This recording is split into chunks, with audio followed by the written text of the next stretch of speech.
बिस्मिल्लाहिर्रहमानिर्रहीम। Welcome to STG insight. आज की वीडियो में चैप्टर 5 कवर किया जाएगा। सबसे पहला टॉपिक है डिजिटल टू एनालॉग कन्वर्जन।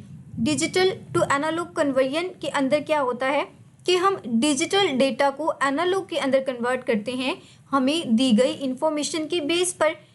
जब भी हम डिजिटल टू एनालॉग की बात करें तो हमारे पास एक साइन वेव आती है। ये साइन वेव क्या होती है?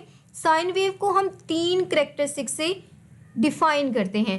नंबर 1 पर आता है एम्पलीट्यूड, नंबर 2 पर frequency and last one phase.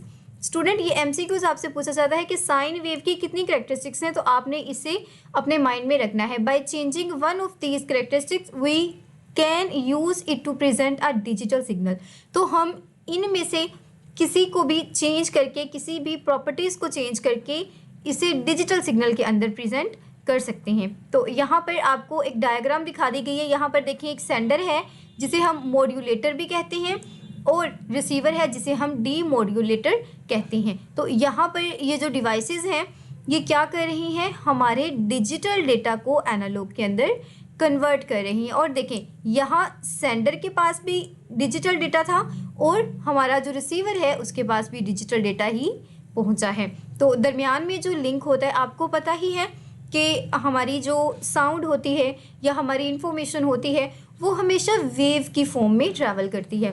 भला ही हमारा जो मैसेज है सेंड करने वाले के पास भी डिजिटल फॉर्म में हो और रिसीवर के पास भी, लेकिन दरमियान में जो मीडिया है उस पे वो एनालॉग सिग्नल की फॉर्म में ट्रैवल करता है। अब यहाँ पर type of digital to analog conversion हमारे पास डिफरेंट टाइप्स आ जाती हैं। सबसे पहले है आस्क। स्टूडेंट, आप इसी स्लाइड से इसको अच्छे तरीके से माइंड में बिठा लें क्योंकि ये आपके एमसीक्यूज में पूछा जाता है।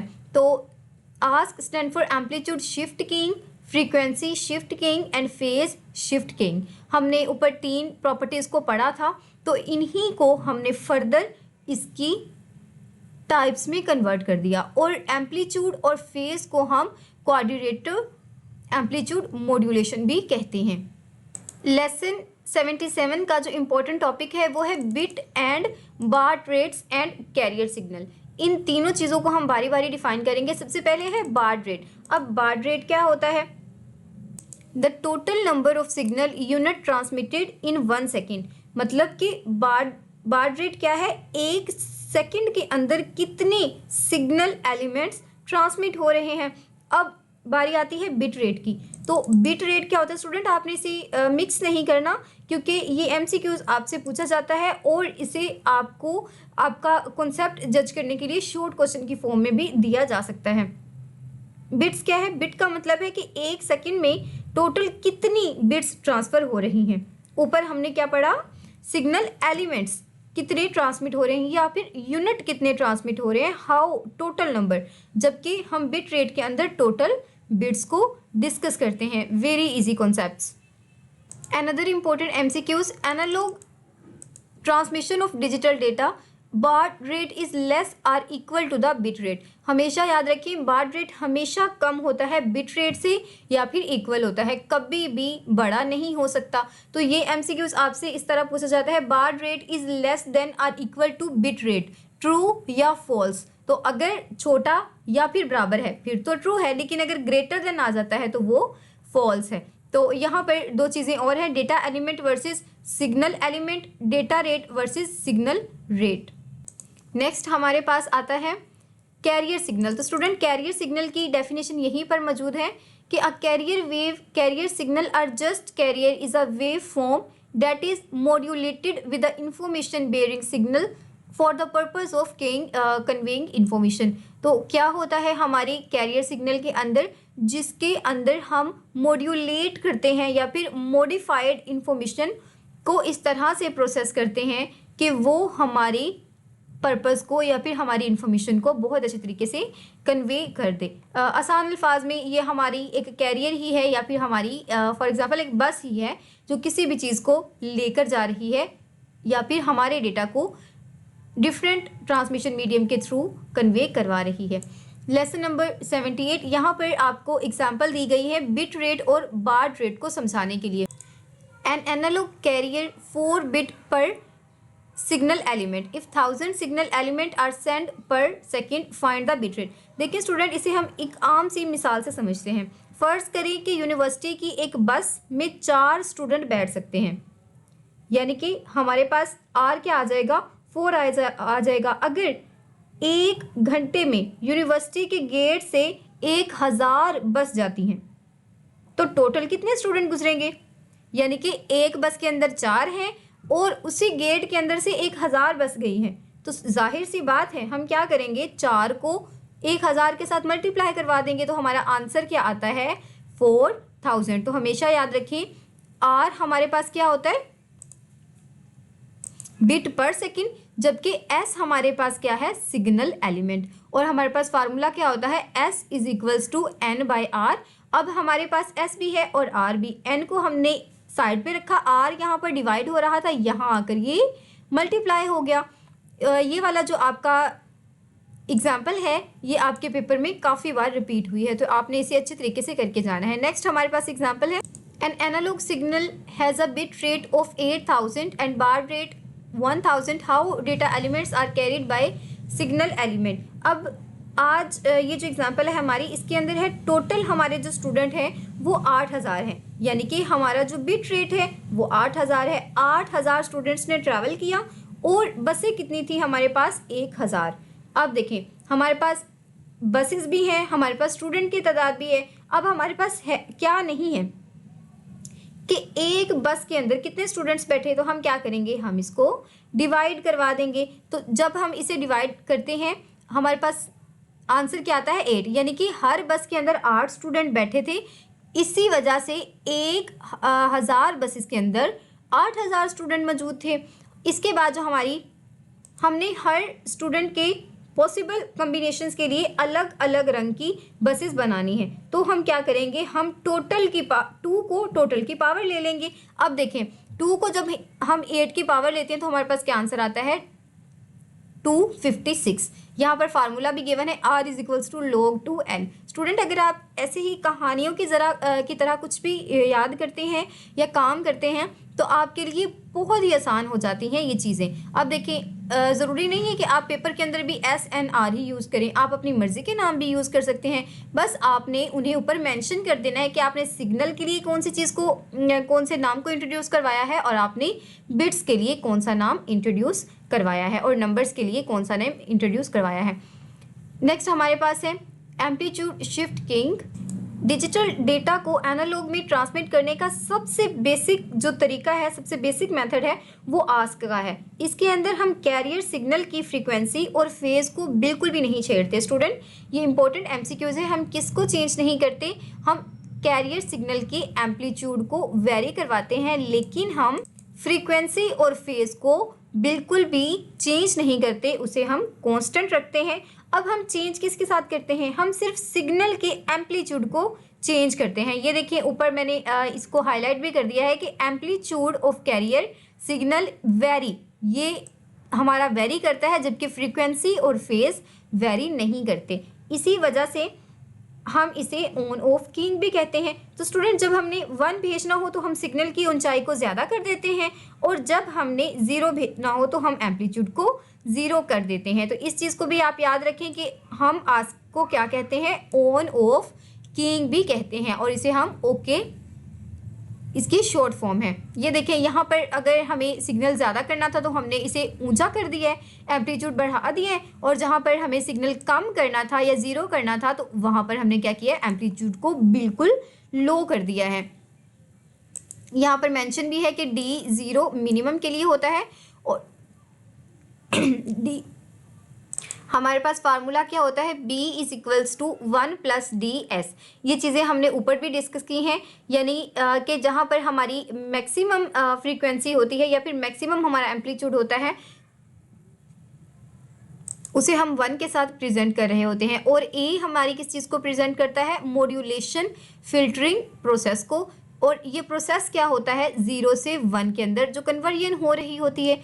इसी तरह हमारे नॉन पीरियोडिक कंपोजिट सिग्नल्स कौन से होते हैं स्टूडेंट्स, जो हमारे अप और डाउन दोनों के दरमियान में आ रहे होते हैं। ये हमने ऊपर भी पढ़ा था ना कि नॉन पीरियोडिक सिग्नल को हम कंपोजिट सिग्नल्स के नाम से भी देखते हैं। अब देखिए R is equals to 1, S is equals to N and B is equals to, यानी कि हमारा जो बार्ड विड्थ है, यहाँ पर आप देख सकते हैं bandwidth directly proportional to signal rate. Signal का जितना ज़्यादा रेट होगा हमारा बार्ड रेट उतना ही ज़्यादा होता जाएगा। और ये भी हमने देख लिया कि same amplitude R carrier frequency. Next हमारा टॉपिक है एम्पलीट्यूड शिफ्ट कीइंग टू, यानी स्टूडेंट इसे अगेन आपको वही टॉपिक दे दिया गया है। अब इसे हम आसान सी मिसाल के साथ देखते हैं। फर्ज करें आप रात के वक्त छत पर खड़े हैं और दोस्त को दूर से टॉर्च के ज़रिए खुफिया पैगाम दे रहे हैं।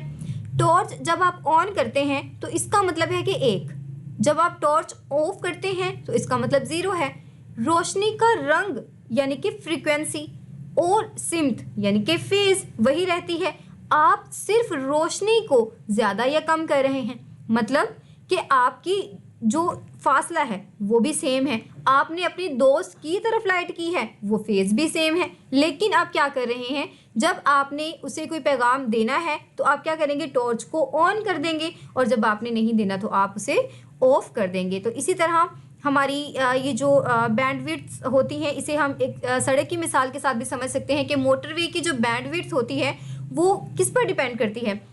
आप 1 सेकंड में कितनी गाड़ियां गुजारना चाहते हैं, जितनी ट्रैफिक ज़्यादा होगी हमें उतनी ही चौड़ी सड़क चाहिए होती है। तो इसी तरह से हम छोटी छोटी मिसालों के साथ इसे रिलेट कर सकते हैं। तो उम्मीद करती हूँ अब आपको बैंडविड्थ तो कभी नहीं भूलेगा।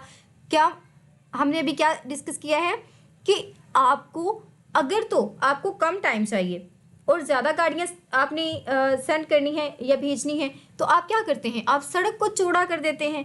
और इसी तरह अगर आपको इतनी ज़्यादा ज़रूरत नहीं है स्पेस की, या फिर आपको अगर आपका जो जो मैसेज है वो डिले हो सकता है, या फिर आप ये बेयर कर सकते हैं कि वो ज़्यादा टाइम ले, तो आप उसी के थ्रू अपने मैसेज को सेंड कर सकते हैं। तो यही चीज़ें यहाँ पर भी आपको डिफाइन करके बताई गई हैं। अब किसी भी हार्डवेयर के अंदर 0 और 1 कैसे बनते हैं, इसके लिए हमेशा हम यूनिपोलर NRZ को यूज़ करते हैं, जिसके अंदर 1 के लिए हाई वोल्टेज इस्तेमाल होती है और 0 के लिए जो हमारी लो होती है उसके लिए हम 0 इस्तेमाल करते हैं। सर्किट में हमेशा एक मल्टीप्लायर लगा होता है। ये देखें, ये जो सर्किट है यहाँ पर एक मल्टीप्लायर लगा होता है। अब इसका काम क्या होता है, इस NRZ सिग्नल को एक्सेलरेटर के कैरियर सिग्नल से मल्टीप्लाई करवा देता है। यहाँ पर देखिए स्टूडेंट, यहाँ पर ओसियोलेटर भी लगा हुआ है, तो ओसियोलेटर के सिग्नल को कैरियर सिग्नल के साथ जो मल्टीप्लाई करवाता है उसका काम वो कौन कर रहा होता है, हमारा मल्टीप्लायर। 0 से जब भी हम मल्टीप्लाई करवाते हैं तो सिग्नल हमेशा 0 हो जाता है, और जब हम 1 से ज़र्ब करवाते हैं तो हमारा जो सिग्नल होता है वो कांस्टेंट रहता है। तो ये देखिए मेंटेनिंग एम्पलीट्यूड ऑफ कैरियर, जहाँ 1 के साथ मल्टीप्लाई करवाएंगे तो एग्जैक्टली हमारा सेम ही आंसर आता है। वैसे मैथ के अंदर भी अगर हम 0 के साथ किसी भी चीज़ को मल्टीप्लाई करवाते हैं तो वो 0 हो जाती है। अब यहाँ पर जो एग्जाम्पल दी गई है 200 से 300 किलो हर्ट्ज़ की रेंज दी गई है, और हमेशा याद रखें स्टूडेंट कि कैरियर फ्रीक्वेंसी हमेशा रेंज के दरमियान में होती है। अब देखें 200 से 300 के दरमियान में अगर हम करें तो हमारे पास क्या आता है, शाबाश, कैरियर फ्रीक्वेंसी क्या आएगी 250, क्योंकि हमने उसका सेंटर रेट लेना होता है। अब पीछे हमने अपना बार्ड रेट का फार्मूला पढ़ा था, B is equals to 1 plus DS। अब देखें 1 हमारा फार्मूले वाला और D 1 क्यों आया, क्योंकि हम अपने ओसियोलेटर को मल्टीप्लाई किससे करवा रहे हैं, 1 के साथ। और आपको पता है कि अगर हम 0 के साथ करवा दें तो हमारा D 0 हो जाता, इसकी वजह से हमने यहाँ पर 1 पुट किया और S एज इट इज़। अब देखें B is equals to 2S, और स्टूडेंट हमने ऊपर S का फार्मूला भी पढ़ा है N डिवाइडेड बाय R। इसी तरह स्टूडेंट R हमारे पास 1 आएगा। क्यों 1 आएगा, क्योंकि ASCII में एक सिग्नल हमेशा एक बिट को लेकर आता है, तो इसी वजह से हमारा जो R है वो 1 के बराबर है। अब यही हमारा जो N है यहाँ पर मल्टीप्लाई हो रहा था, यहाँ आकर ये डिवाइड हो गया, और इसी तरह ये यहाँ पर क्या हो रहा था, मल्टीप्लाई, और इसे हमने यहाँ पर शिफ्ट कर दिया है। अब ऊपर हमें B की वैल्यू दी हुई थी, क्या दी हुई थी, 100 किलो हर्ट्ज़। जब हम 100 को 2 के साथ डिवाइड करते हैं तो हमारे पास आ जाता है 50। स्टूडेंट ये एग्जांपल थोड़ी सी टफ है, तो ये आपके पेपर में आने के चांसेस नहीं है। वैसे तो तमाम चीज़ें दी हुई हैं, लेकिन जो ऊपर हमने पढ़ी थी वो काफ़ी ज़्यादा इंपॉर्टेंट है। अब ऊपर हमने पढ़ा था कि जब हम एम्पलीट्यूड शिफ्ट किंग की बात करते हैं तो एम्पलीट्यूड चेंज होता है। स्टूडेंट, जब हम फ्रीक्वेंसी शिफ्ट किंग की बात करते हैं तो हमारे पास डेटा को जाहिर करने के लिए कैरियर सिग्नल की फ्रीक्वेंसी को चेंज किया जाता है, और इसी तरह हमारा जो एम्पलीट्यूड होता है और फेज वो हमेशा सेम रहते हैं। तो बस एक छोटा सा डिफरेंस है कि peak, amplitude and phase remain constant, only frequency carrier signal is varied to present data. अब यहाँ पर हम क्या करते हैं, हम सिर्फ सिग्नल की फ्रीक्वेंसी को कम या ज़्यादा करते हैं। जब 1 भेजना हो तो ज़्यादा फ्रीक्वेंसी वाली वेव इस्तेमाल होती है, और जब 0 भेजना हो तो कम फ्रीक्वेंसी वाली वेव इस्तेमाल होती है। अब यहाँ पर देखें, चूँकि हम दोनों के लिए अलग अलग फ्रीक्वेंसीज को इस्तेमाल कर रहे हैं, इसीलिए हम बैंडविड्थ जब निकाल रहे होते हैं तो इन दोनों के दरमियान की फ्रीक्वेंसी के जो डिस्टेंसेस होते हैं उनको भी शामिल करते हैं। इसी जो हमारा चेंज आती है या फिर इसी इजाफे की वजह से FSK की बैंडविड्थ सिग्नल रेट के डायरेक्टली प्रोपोर्शनल नहीं होती। ऊपर हमने स्टूडेंट इन चीज़ों के अंदर डिफरेंस करना बहुत ज़्यादा ज़रूरी है। अब यहाँ पर क्या रीज़न है कि हमारी जो फ्रीक्वेंसी है वो बैंडविड्थ है वो सिग्नल के डायरेक्टली प्रोपोर्शनल नहीं है। क्यों नहीं है? क्योंकि इसके अंदर 2 अलग फ्रीक्वेंसीज इस्तेमाल होती हैं। 2 अलग फ्रीक्वेंसी क्या? हाई फ्रीक्वेंसी और लो फ्रीक्वेंसी। इसीलिए जब हम बैंडविड्थ निकालते हैं तो उनके सेंटर के डिस्टेंस को भी तो शामिल करना पड़ेगा ना, जो दरमियान में डिफरेंस आ रहा है। जब एम्पलीट्यूड की बात थी वो तो हाइट की बात थी, तो वहाँ पर हमने उसे डायरेक्टली प्रोपोर्शनल कर दिया था। इसी जो हमारी इंक्रीमेंट हुआ है, इसी की वजह से हमारी जो FSK की बैंडविड्थ है वो कभी भी हमारे डायरेक्टली प्रोपोर्शनल नहीं हो सकती सिग्नल रेट के, यानी कि B never directly proportional to S। यही पॉइंट है जो बार बार आपके पेपर में पूछे जाते हैं। ये देखिए, यहाँ पर आपको जो बात मैंने अभी आपको समझाई है उसे प्रैक्टिकली भी करके दिखा दिया गया है। बस आपने ये वाला पॉइंट अपने माइंड में रखना है कि B never directly proportional to S।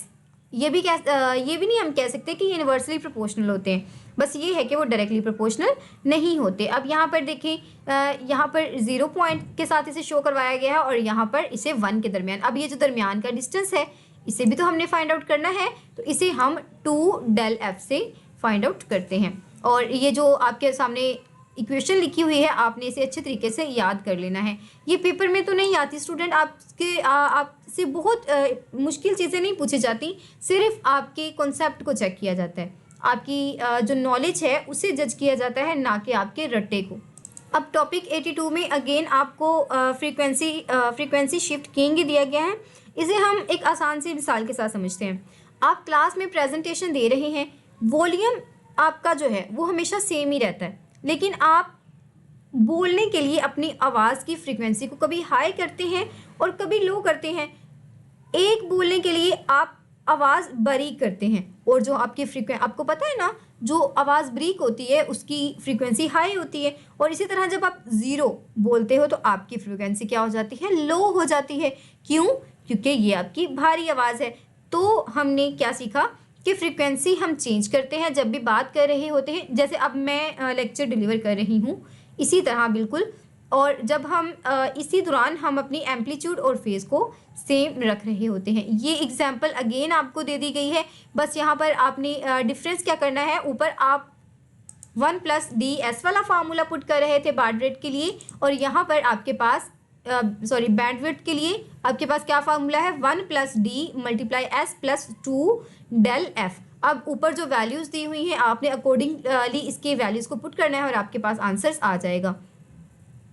अब लेफ्ट साइड पर ये जो वेव्स बनी है, यहाँ से साफ नज़र आ रहा है कि जब डिजिटल डेटा 1 आता है तो VC, ये देखें, जो आपका वोल्टेज कंट्रोल ऑसिलेटर होता है उससे निकलने वाली नीली वेव्स तेज़ हो जाती हैं और हमेशा क्या हो जाती हैं? एक दूसरे के क्लोज आ जाती हैं। ये देखें क्लोज, और इधर से भी देखें आपकी क्लोज, ये देखें यहाँ पर क्लोज आ जाती हैं। और जैसे ही आपका जो डिजिटल डेटा है उसके अंदर 0 आता है तो वैसे ही आपका जो डिस्टेंस है वो ज़्यादा हो जाता है और वो एक दूसरे के करीब करीब नहीं रहती, यानी कि 0 पर आकर हमेशा स्लो हो जाती हैं आपकी वेव्स।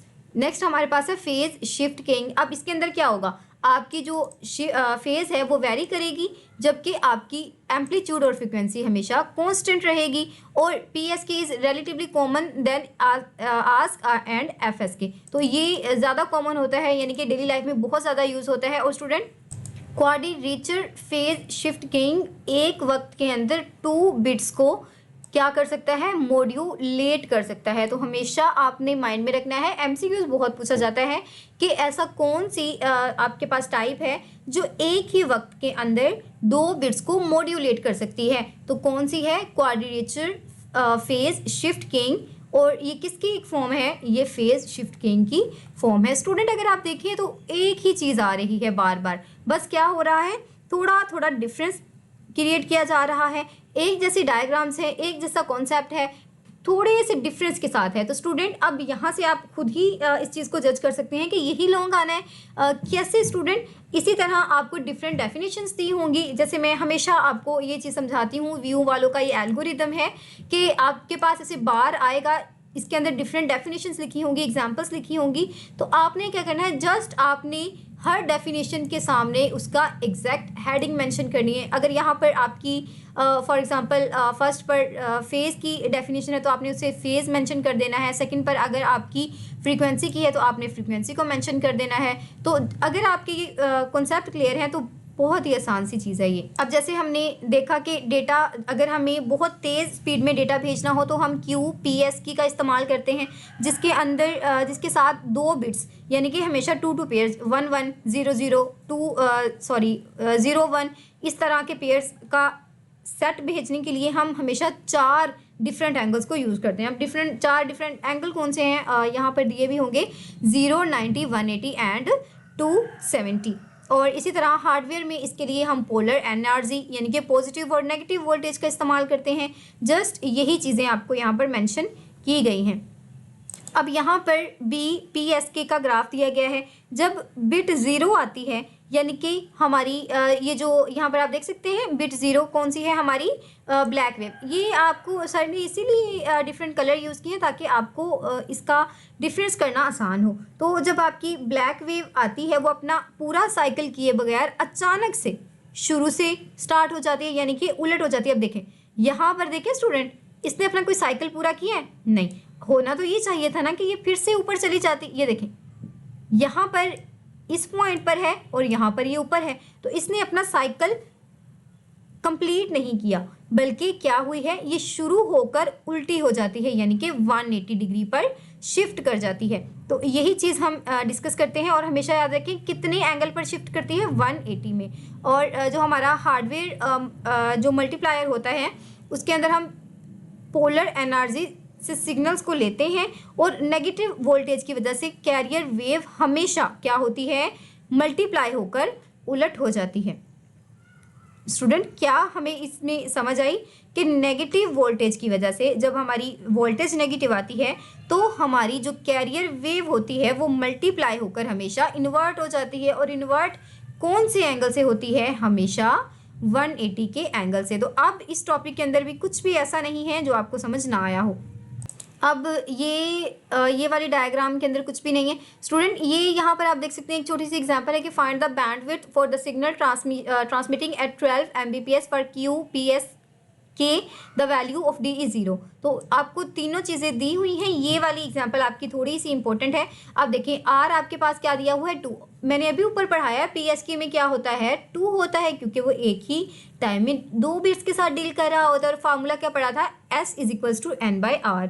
अब हमारे पास N की वैल्यू दी हुई है, क्या है, 12 बिट्स। और इसको हमारे पास R की वैल्यू क्या है, 2। तो जब हम इसे डिवाइड करवाते हैं हमारे पास क्या आता है, 6 मेगाबाइट। तो स्टूडेंट यही हमारा करेक्ट आंसर है। नेक्स्ट हमारे पास है कॉन्स्टलेशन डायग्राम। कॉन्स्टलेशन डायग्राम एक सिग्नल के फेस और एम्पलीट्यूड को एक्सप्लेन करने में बहुत ज़्यादा हेल्पफुल है।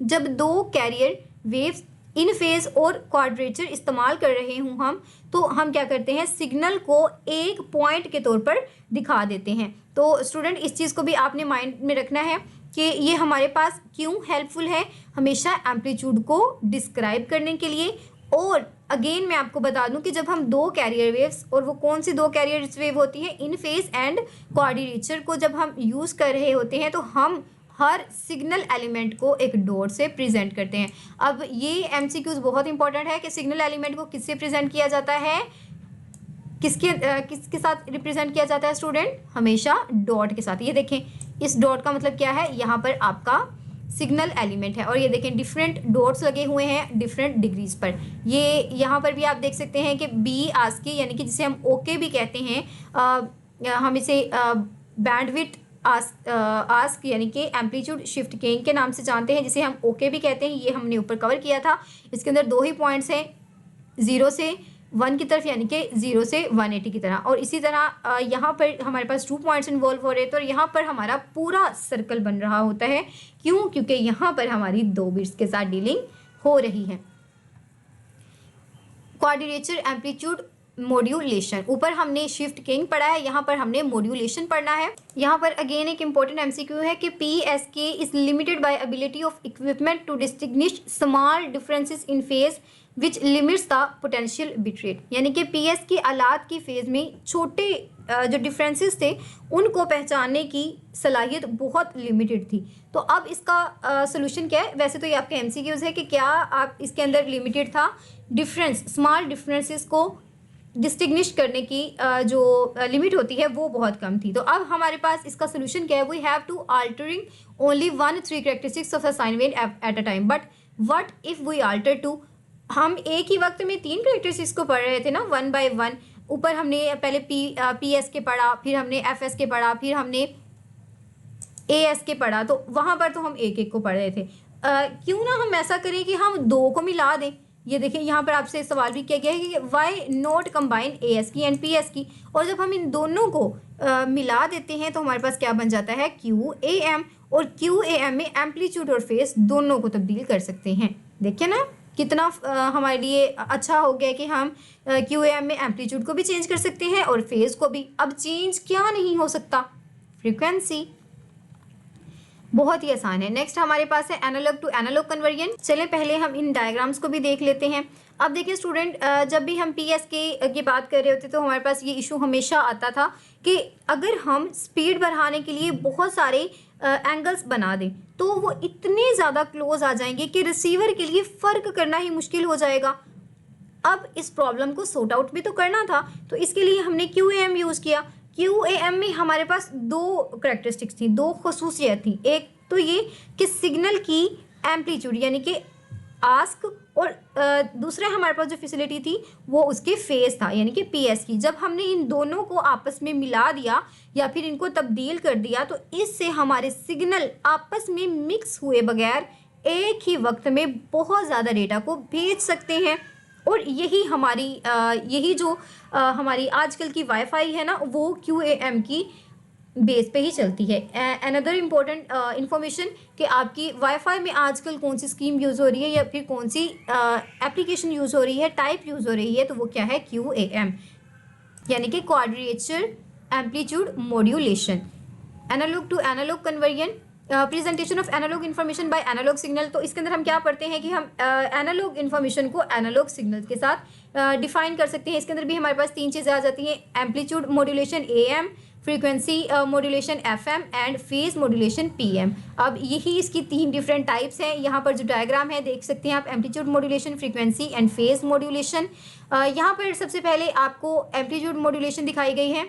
अब ऊपर डायग्राम में सबसे ऊपर हमारी बहुत ही स्लो रफ्तार वाली हमारी असली वाली ऑडियो है, जबकि हमारे जो दरमियान में हमारी कैरियर फ्रीक्वेंसी है ये थोड़ी सी तेज़ है। हमारी जो मॉड्यूलेटिंग सिग्नल है ना उससे थोड़ी सी तेज़ कैरियर वेव होती है। और सबसे नीचे यहाँ पर जो हमें फाइनल मॉड्यूलेटेड, जिसे हम AM यानी कि एम्पलीट्यूड मॉड्यूलेशन सिग्नल भी कहते हैं, जिसकी जो एम्पलीट्यूड है वो ऊपर वाली ऑडियो की वेव को इन्वॉल्व करने के हिसाब से ज़्यादा नीचे हो रही है। ये देखिए स्टूडेंट, यहाँ पर देखिए ना, यहाँ पर ये थोड़ी सी स्लो थी तो यहाँ पर थोड़ा सा डिफरेंस आ गया, ठीक है। अब यहाँ तक तो देखिए ऊपर नीचे होती रही। अब ये देखें बिल्कुल यहाँ पर हमारी वेव लेट गई है, ठीक है। अब जैसे ही यहाँ पर हमारा पॉइंट आया तो क्या हुआ, ऐसे छोटे छोटे एम्पलीट्यूड वाली वेव्स हैं, अब अचानक से ये राइज होती गई। अब ये देखिए यहाँ पर राइज हो रही है, राइज हो रही है, और यहाँ पर आकर ये काफ़ी राइज हो गई। तो देखिए ना, यहाँ पर इस पॉइंट पर ये सबसे ज़्यादा राइज है। तो 3 ही स्टेप्स होते हैं। सबसे पहले हमारा मॉड्यूलेटिंग सिग्नल होता है जो असली ऑडियो होती है। उसके बाद हम उसे कैरियर फ्रीक्वेंसी के साथ मिक्स करते हैं। जब वो मिक्स हो जाती है तो हमारे पास मॉड्यूलेटेड सिग्नल बन जाता है। 87 एनालॉग टू एनालॉग कन्वर्जन 2, यहाँ पर भी तमाम चीज़ें सेम है, यहाँ पर आ जाती हैं, थोड़ा सा डिफरेंस है।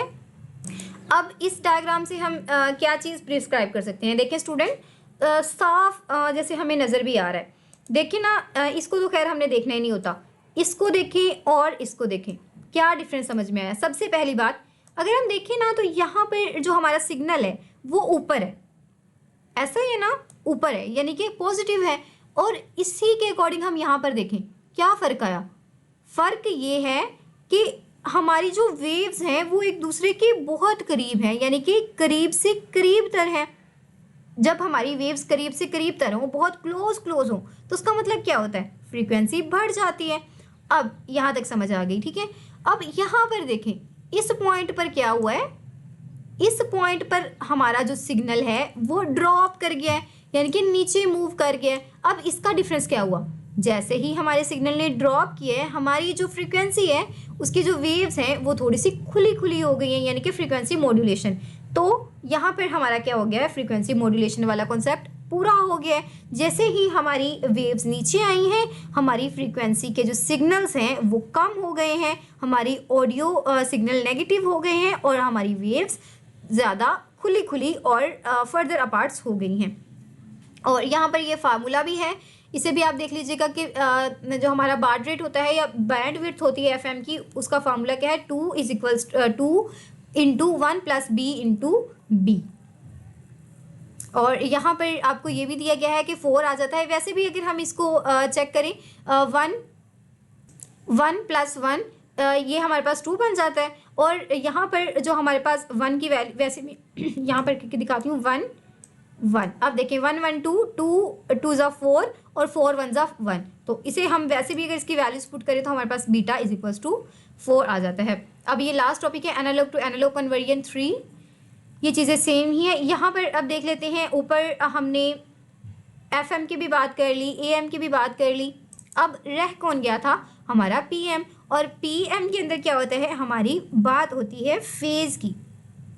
तो यहाँ पर देख लेते हैं, सबसे ऊपर जो हमारा मॉड्यूलेटिंग सिग्नल था वहाँ पर भी फ्रीक्वेंसी, जिस तरह फ्रीक्वेंसी मॉड्यूलेशन में हो रहा था ना कि वेव्स आगे पीछे और करीब या दूर हो रही हैं, इसी तरह सेम हमारा वही कॉन्सेप्ट फॉल कर रहा है। हमने ऊपर भी पढ़ा था ना कि इन दोनों के दरमियान जो डिफरेंस होता है ना वो बिल्कुल नैरो होता है, बहुत ज़्यादा कम होता है। अब यहाँ पर जो सर्किट डायग्राम दी गई है उसमें भी अगर हम देखें कि ऑडियो सिग्नल पहले एक छोटा ही से डब्बे की फॉर्म में थी। ये देखें, यहाँ पर एक छोटा सा एक नैरो बैंड था, और जिसकी वजह से हमने इसके जो चेंज था, अगर हम इसकी मैथमेटिक्स में देखें तो d/dt में देखा था। और फिर वो जब वहाँ से निकली, यानी कि VC में दाखिल हुई, ये देखें यहाँ से यहाँ पर जो लिखा हुआ ना d/dt है, जो आपने डेरिवेटिव का फार्मूला लिखा है, तो यहाँ पर ये बहुत छोटी था, बहुत ही हल्का सा था चेंज। लेकिन जब ये इस बॉक्स से निकली है तो क्या हुआ है, हमारा जो पीएम और एफएम का जो डिफरेंस था वो वाजे हो गया। ये देखें, पहले कितनी करीब हैं और बाद में थोड़ी सी दूर हो गई हैं। इसके लिए छोटी सी जो आमतौर पर एग्जांपल दी जाती है रियल लाइफ में, वो ये है कि एक रेस में आप नॉर्मल स्पीड के साथ दौड़ रहे हैं।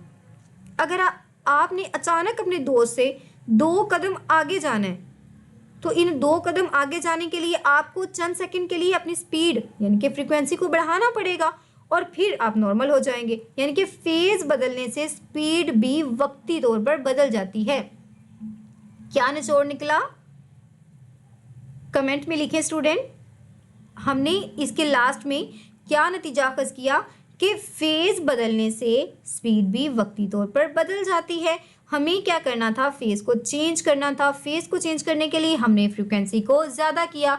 इसी तरह अगर हमने फेज को कम करना है तो हम फ्रीक्वेंसी को कम कर देंगे। तो उम्मीद करती हूँ आपको लेक्चर पसंद आया होगा। चैनल को सब्सक्राइब ज़रूर करें, लाइक ज़रूर करें और अपने प्यारे से दोस्तों के साथ शेयर भी ज़रूर करें।